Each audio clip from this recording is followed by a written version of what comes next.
Winter's Edge, Arlo told Leaf to gather all the clans. Tomorrow, they would make their war.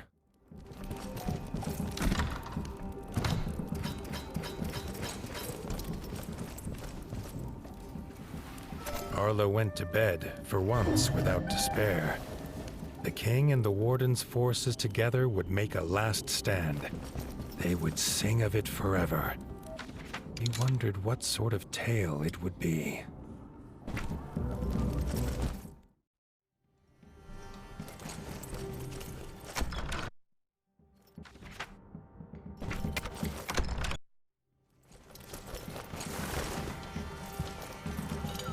The clan's leaders listened to the warden and king's plan. They were nervous of this flying contraption, but their fear was as nothing compared to their iron will. They would take the mountain, the Sky Scorcher, and Count Kazakh himself. Raising their weapons in salute, Arlo was glad to see his friends united, though the feeling was bittersweet. It seemed impossible all would return.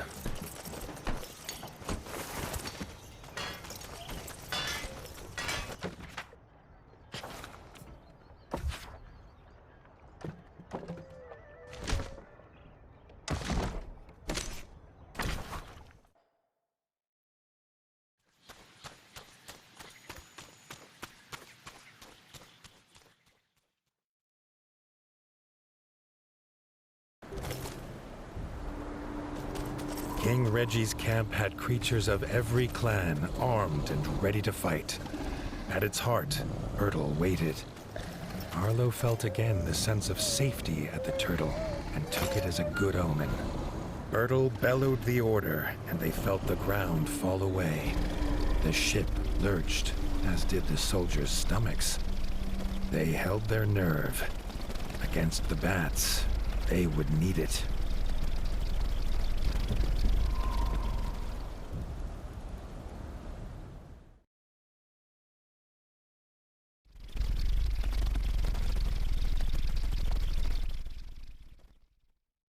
They landed with a thud.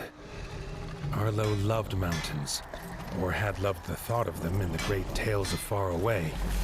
But this one he did not like at all.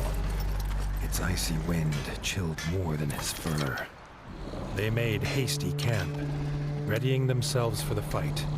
Keeping busy stopped the frost from biting.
So it began. Side by side, the king and the warden hacked a path through the baths to the walls of Cauldron Castle. The way was shut, barred and guarded. Leathery wings beat all around. If they could not open the gate, it would be all for nothing.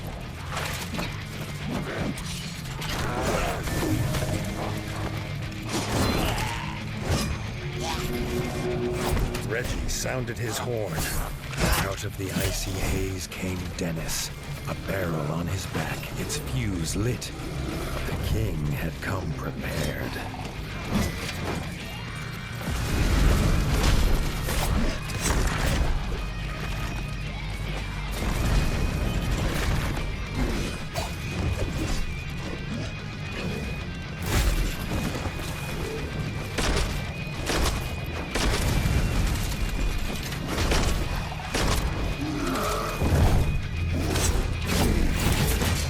The gate was shattered with a boom that echoed across the mountainside. It was a hammer blow to their enemies' hearts.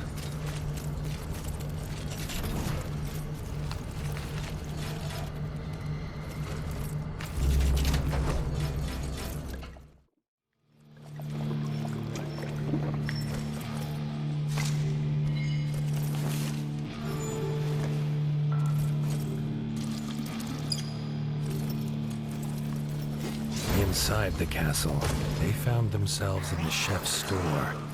Before they could be disgusted at the contents, they had to take care of the chef.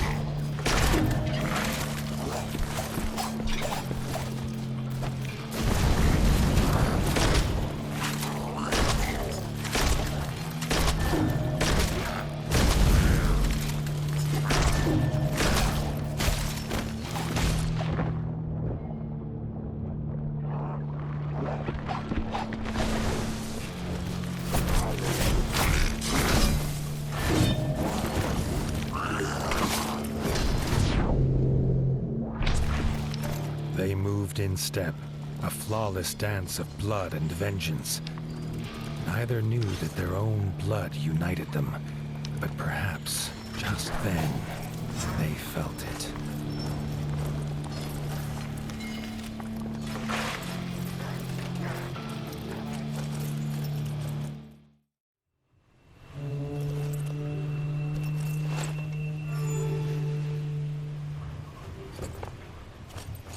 They stood together in fellowship, the clans of the Ratdom.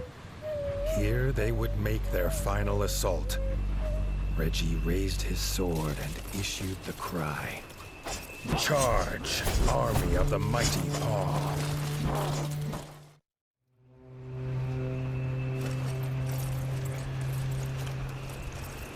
Emerging through the mist at the base of Mount Cauldron, Arlo came upon the king, locked in combat. Count Kazakh and his undead Sky Scorcher. Arlo rushed to his side. But again, he was too late. The Sky Scorcher was gone, flying to the summit with the king in its claws. The despair took hold. Just then, he heard his friends fighting on. He could not abandon them.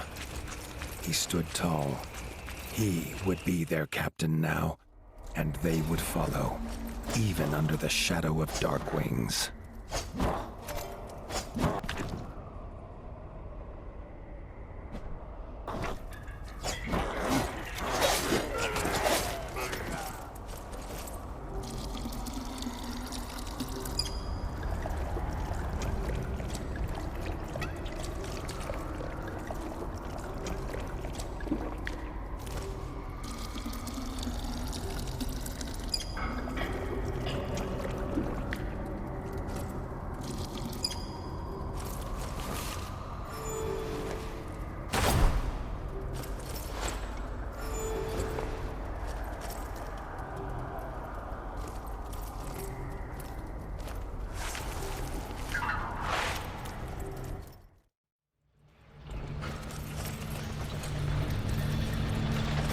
Arlo found Rita battling the Darkwing Smith, but the Smith's mighty hammer soon overpowered her.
Together, Arlo and Erica fought the Darkwing Smith.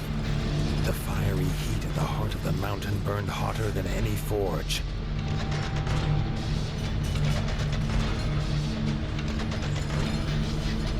Rita moved, clutching to life. Arlo ordered Erica to take her to camp.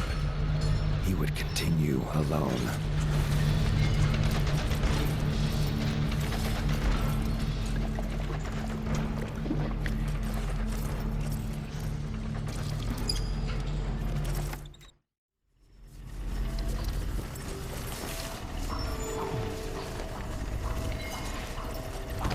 His whiskers twitched and crackled. There was dark magic here. Sky scorchers in cages, abominations made by some spell.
The screeches of dying bats echoed through the corridors. He knew these arrows. It was Robin, determined to rescue his king.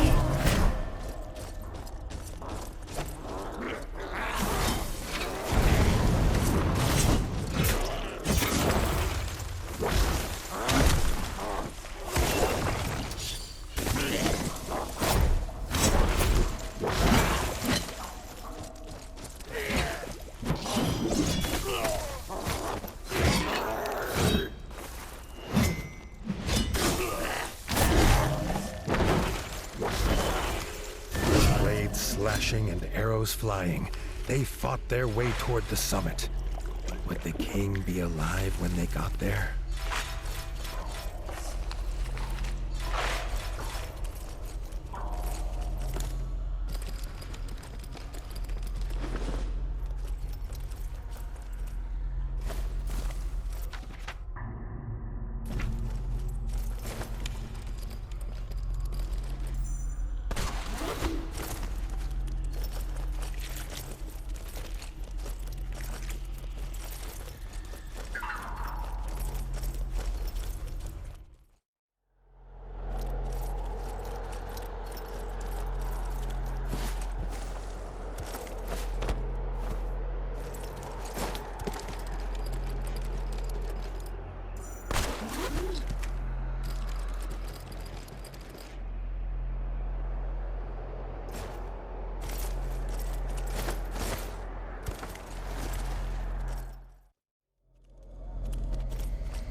They entered the huge throne room. They finally set eyes on the foul, laughing figure of Count Kazak, sat on his icy throne. Turtle kneeled exhausted before him. This pained the warden more than he could explain. Kazak left his beast to fight them. He had a king to kill. Arlo and Robin fought with all they had, their hope driving them on.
The beast fell, but there was no time to rest.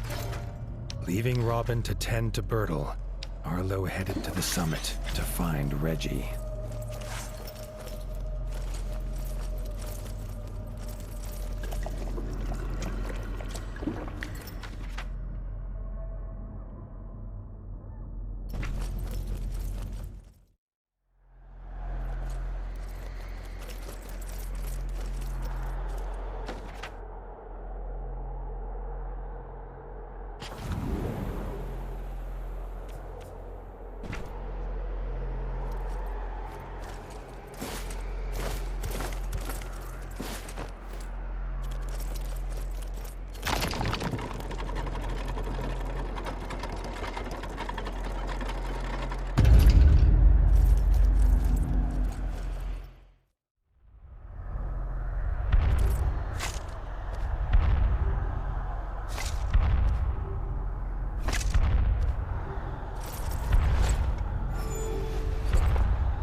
icy wind bit at his fur as he emerged on the peak.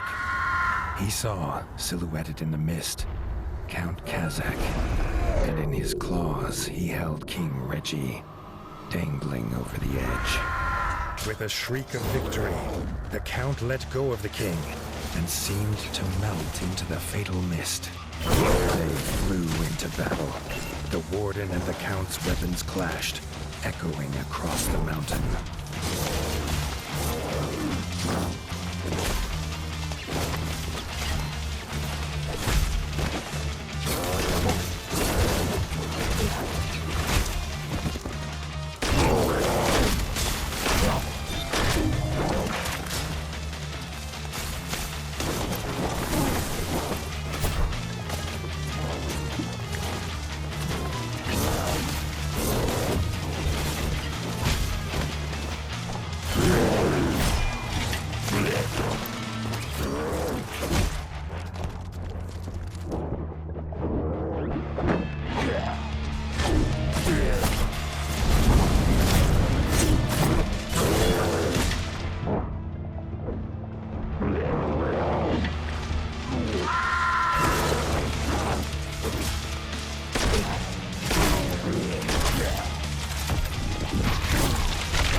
Count's corrupted body fell heavy on the ground.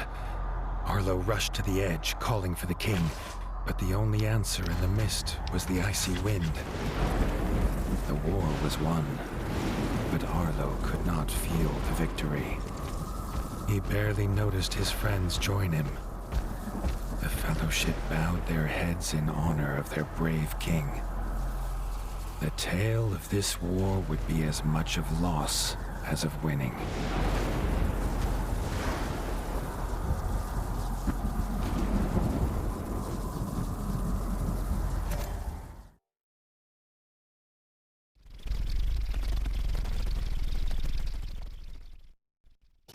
They returned to the Crimson Keep in near silence, each with their thoughts.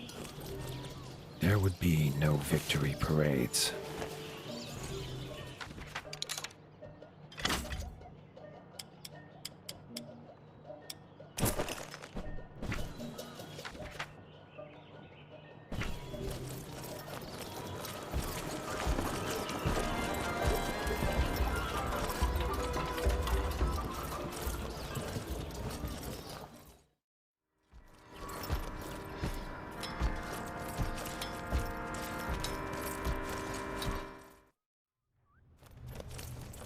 Arlo heard a commotion ahead. In the throne room were raised voices. Bertel stood in front of Reggie's throne, holding the crown, asking who should now carry this burden. Dennis barged forward to claim it. He was brother of the king. It was his by birth. Robin stepped forward and proclaimed that Arlo was rightfully king. Without him, there would be no kingdom to rule. He had proved himself on the peak. He was not alone. Leaders of the clans stepped forward and echoed their favor of the warden. Arlo objected. He had no claim here. Bertel slammed his staff into the floor to silence the rising voices. He had a secret to tell. Arlo's father was King Rattus. Bertel himself had delivered him as a child to the Warden. He had a claim, if he was willing to take it. Arlo felt the truth of it, and the paw of destiny seemed to push him forward to take his place upon the throne. Bertel placed the crown upon his head. The weight of rule was his now. Dennis had been forgotten in the shouts of joy from the clans. He raised his blade and swore vengeance. It was his birthright, and he would reclaim it from this usurper. Arlo set aside the Warden and became the king. A new dawn broke over the land, bright and clear. The king sensed it would not last. The promise of his half-brother would surely mean war would come again. But that, as they say, is a tale for another time.